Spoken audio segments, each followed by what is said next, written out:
Damai sejahtera Allah Bapa, Putranya Yesus Kristus, dan tuntunan Roh Kudus meneguhkan iman kita pada hari ini, Selasa 23 Juni 2026. Para pendengar Renungan Oasis Fajar, mari kita menundukkan kepala dan berdoa.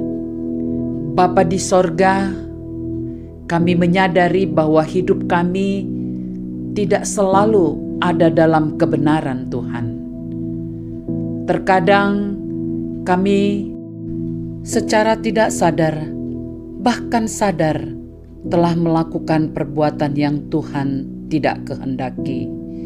Oleh karena itu, pulihkanlah kami melalui mendengarkan firman Tuhan. Demi nama Yesus, amin. Saudara-saudaraku yang dikasihi Tuhan Yesus, pembacaan Alkitab terdapat dalam Yehezkiel 39 ayat 25 hingga 29. Oleh sebab itu, beginilah firman Tuhan Allah. Sekarang aku akan memulihkan keadaan Yakub dan akan menyayangi seluruh kaum Israel, dan cemburuku timbul untuk mempertahankan namaku yang kudus. Mereka akan melupakan noda mereka dan segala ketidaksetiaan mereka yang dilakukannya terhadap aku, kalau mereka sudah diam kembali di tanah mereka dengan aman tentram, dengan tidak dikejutkan oleh apapun, dan kalau aku sudah membawa mereka kembali dari tengah bangsa-bangsa dan mengumpulkan mereka dari tanah musuh-musuh mereka, dan pada saat aku menunjukkan kekudusanku kepada mereka di hadapan bangsa-bangsa yang banyak. Dan mereka akan mengetahui bahwa akulah Tuhan Allah mereka, yang membawa mereka ke dalam pembuangan di tengah bangsa-bangsa dan mengumpulkan mereka kembali di tanahnya, dan aku tidak membiarkan seorang pun daripadanya tinggal di sana. Aku tidak lagi menyembunyikan wajahku terhadap mereka, kalau aku mencurahkan rohku ke atas kaum Israel. Demikianlah firman Tuhan Allah. Dipulihkan untuk memancarkan kemuliaannya. Ayat penekanan pada ayat ke-25. Oleh sebab itu beginilah firman Tuhan Allah. Sekarang aku akan memulihkan keadaan Yakub dan akan menyayangi seluruh kaum Israel, dan cemburuku timbul untuk mempertahankan namaku yang kudus. Setiap orang pasti pernah mengalami kejatuhan, kegagalan, atau masa pembuangan dalam hidupnya. Bangsa Israel juga mengalaminya.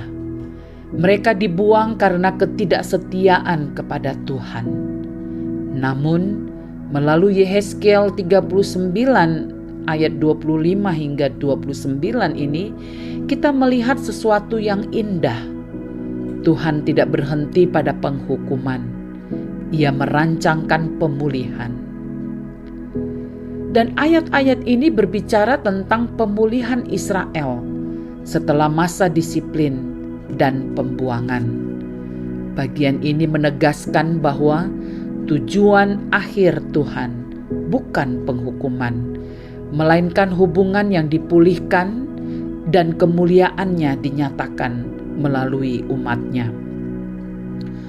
Tuhan memulihkan umatnya bukan sekadar untuk memberkati mereka, tetapi untuk memancarkan kemuliaannya melalui hidup yang telah dipulihkan.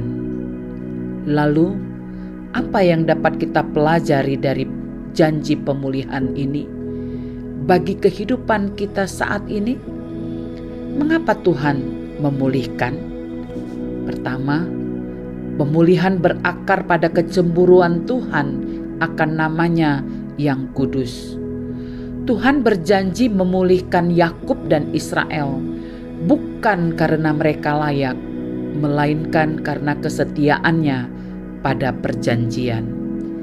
Inisiatif selalu berasal dari Allah yang setia, meski umat-Nya tidak.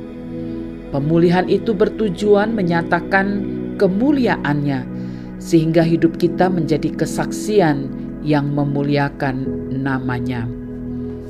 Kedua, pemulihan terbesar adalah hubungan yang intim dengan Tuhan. Menjadi klimaks, Tuhan tidak lagi menyembunyikan wajah-Nya dan mencurahkan Roh-Nya ke atas umat-Nya. Pemulihan sejati bukan hanya perubahan keadaan, tetapi pembaruan hati melalui Roh Tuhan. Ketika Roh-Nya dicurahkan, hubungan dengan Tuhan dipulihkan dan hidup menjadi kesaksian kemuliaan-Nya.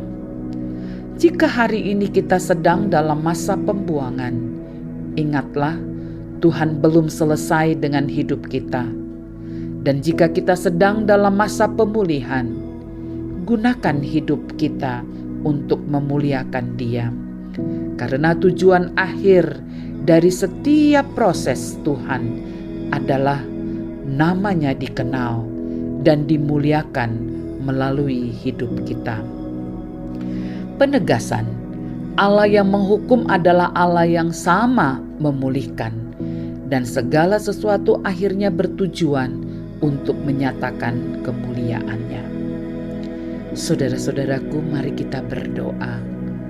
Bapa di sorga, kami bersyukur karena Engkau adalah Allah yang tidak berhenti pada penghukuman, tetapi Allah yang merancangkan pemulihan.